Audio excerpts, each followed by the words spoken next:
कितनी खूबसूरत ये तस्वीर है। হ্যালো বন্ধুরা, চাকরিতেন ফ্যামিলিতে তোমাদের স্বাগত। হ্যাঁ, ঠিক ধরেছ।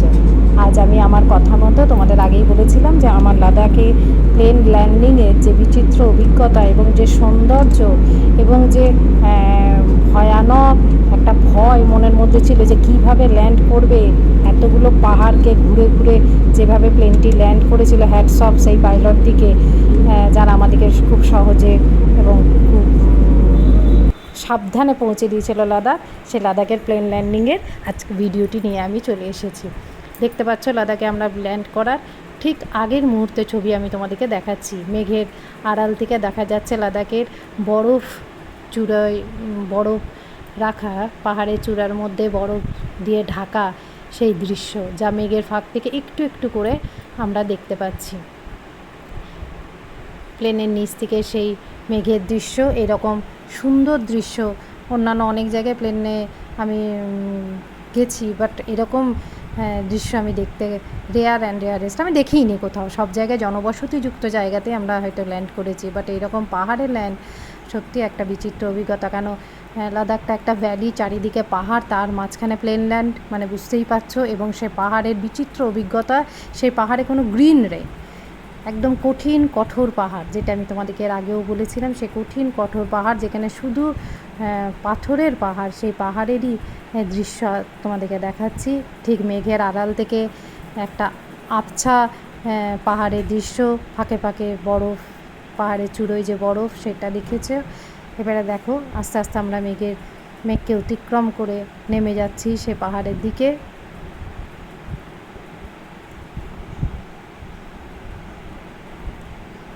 অদ্ভুত রকম, আমি ভিডিওতে তোমরা ছবি দেখে ভাবছো কি সুন্দর, এবং আমি প্র্যাকটিক্যালি দেখেছি, তাই আমার যে ফিলিংসটা হয়তো আমি তোমাদের ভিডিওতে সেভাবে শেয়ার করতে পারবো না, কিন্তু তোমাদেরকে মানুষ কিছুটা আমি শেয়ার অবশ্যই করাচ্ছি। একদম নিচে চূড়োতে যে সাদা সাদা অংশগুলো দেখতে পাচ্ছ, সেগুলো কঠোর পাহাড়ের চূড়ার মধ্যে অবস্থিত বরফ, এবং চারিদিকে কোথাও একটুকু সবুজ নেই, চারিদিকেই শুধু পাহাড় আর পাহাড়।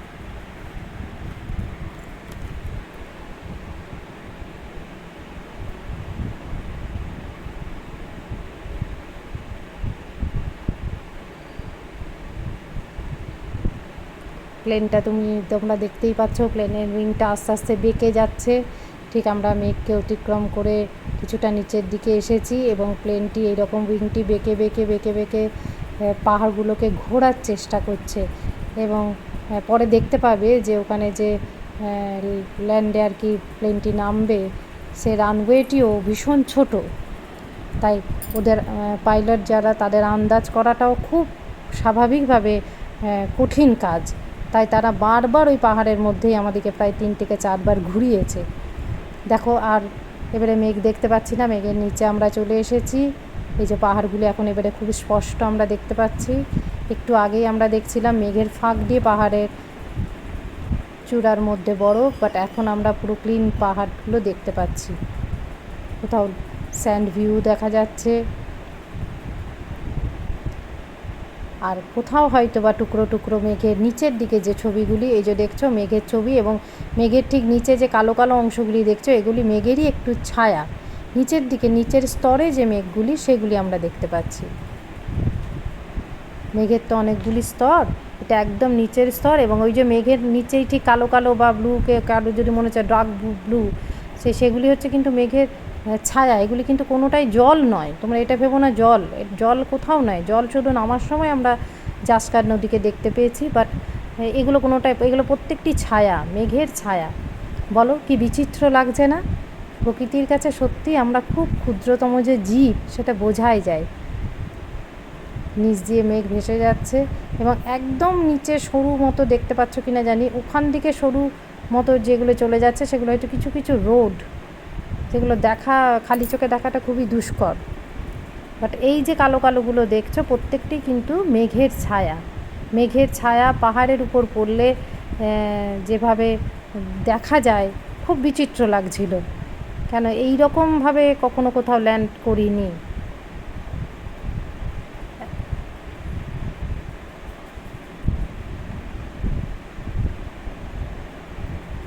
দারুণ সুন্দর প্রকৃতি, মনে হচ্ছে পাখির মতো আমরা যেন উড়ছি। হালকা হালকা মেঘ তুলোর মতো ভেসে রয়েছে, নিচে ঠিক তাদের ছায়া। মেঘ দেখায়, খালি চোখে হয়তো আমরা মেঘ অনেক সময় দেখে থাকি, আকাশের দিকে তাকিয়ে, কিন্তু মেঘের ছায়া দেখছি, এটাও কিন্তু একটা খুব বিচিত্র অভিজ্ঞতা। এইভাবে এক একটি পাহাড়কে অতিক্রম করছে।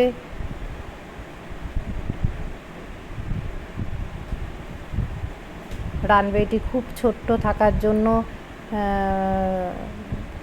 খুব ধীর স্থিরভাবে, এবং এই সময় পাইলট প্লেনের গতিও যেরকম থাকা দরকার আমরা বুঝতে পারছিলাম, অনেকটাই কমে কমে আস্তে আস্তে আয়ত্তে এনে ল্যান্ড করার চেষ্টা করানো হচ্ছে। এই যে দেখছো রানওয়ে, আমি তোমাদেরকে বলছিলাম রানওয়েটা বুঝতেই পারছো ওপর থেকে কি ক্লিন দেখাচ্ছে, এবং এই যে পুরো এই ছোট্ট জায়গাটা উপর থেকে যেটুকু মনে হচ্ছে পুরোটাই কিন্তু লে শহর, লাদাখ, এই পুরোটাই।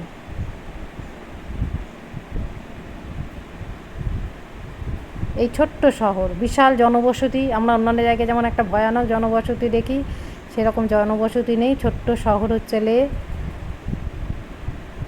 এই দেখো আস্তে আস্তে কীভাবে ঘুরছে, দেখো পাহাড়গুলি ঘুরে ঘুরে ঘুরে ঘুরে, এই দেখো এই রানওয়ে পাশ দিয়ে আবার ঘুরে, একবার রানওয়ে দেখলাম, আবার একটি পাহাড়কে ঘুরে ঘুরে। তোমাদেরকে বলেইছিলাম আমি এই ভিডিওটি অবশ্যই, আমার কিছুদিন দেরি হয়ে গেল আনতে। এই দেখো ঝাঁসকার নদী, সিন্ধু নদী, দুদিক থেকে দুটি বয়ে চলেছে, ছোট্ট লে শহর। একবার তোমাদেরকে রানওয়েটা দেখালাম, এই দেখো আরেকবার রানওয়েটা ক্রস করছি। এইভাবে প্রায় 3বার আমাদেরকে রানওয়ে ক্রস করে আস্তে আস্তে পাহাড়ের গা বেয়ে, এখানে একটা উইঙ্গও যদি পাহাড়ের টাচ করে যায়, জাস্ট এইভাবে আমরা ল্যান্ড করে গেলাম। এই যে পাশে পাহাড়টি দেখছো, এইটিকেই আমরা ঘুরেছি 3বার। মানে একটি উইঙ্গও যদি পাহাড়ের গায়ে কোনোভাবে টাচ করে যায়, মানে বুঝতেই পারছো। এই জন্য লে শহরে ফ্লাইট সবসময় সকাল 6টা থেকে বেলা 2টো, এরপর আর কোনো ফ্লাইট চলে না, কারণ মেঘে পুরো ঢেকে থাকে। পাইলটদের পক্ষে ল্যান্ড করা খুবই কষ্টকর। আমরা ল্যান্ড করে গিয়েছি, এইটি আমাদের প্লেন। আমরা এবারে এয়ারবাসের দিকে চেপে গেছি।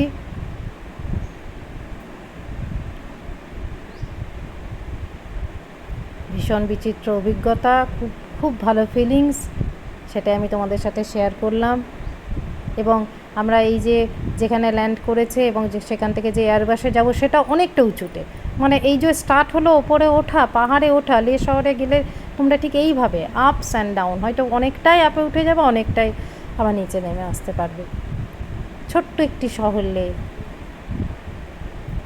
দেখো আমরা ঠিক এইভাবে আস্তে আস্তে আস্তে আস্তে উপরে। এখানে আমার ট্রাভেল এজেন্ট সাসাং দাঁড়িয়ে ছিল এয়ারপোর্টের বাইরে।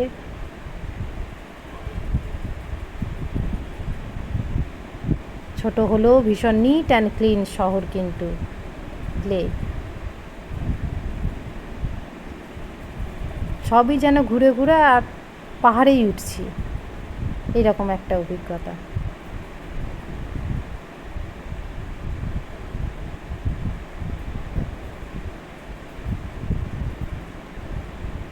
এই আমাদের এই প্লেনটি করেই আমরা এসেছি। সারাদিনে খুব বেশি প্লেনের আসা যাওয়া এখানে হয় না, কেন বললাম টাইম খুব লিমিটেড, সকাল 6টা থেকে বেলা 2টোর মধ্যে। বাকি ফোর্সের লোকেদের প্লেন ওঠানামা করে, কিন্তু সেটাও তাদের হেলিকপ্টার বেশি ইউজ হয়, প্লেন কিন্তু 2টো পর্যন্তই। এয়ারবাস থেকে নেমে আমরা লে এয়ারপোর্টের বাইরে বেরিয়ে গেছি। এখানে আমাদের গাড়ি ওয়েট করছিল। এখানেও আমার দেশমায়ের পতাকা সুন্দরভাবে বিরাজিত। আমরা গাড়িতে চেপে লে শহরের দিকে এগিয়ে চলেছি। পেছনে পাহাড়, শুধু মনে হচ্ছে পাহাড়ের কোলে আমরা যেন প্রবেশ করেছি।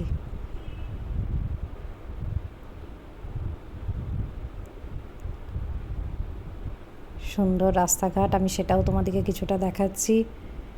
কোনো ঘিঞ্জি নেই, কোনো কোলাহল নেই।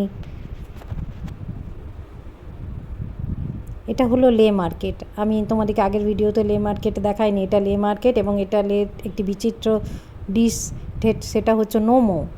এটি যেন মোমোরই বাবা, কাকা, জেঠু বলতে পারো। মানে মোমোর যে সাইজ তার 3 ডবল সাইজ হচ্ছে, এটাকে মোমো বলে হয়।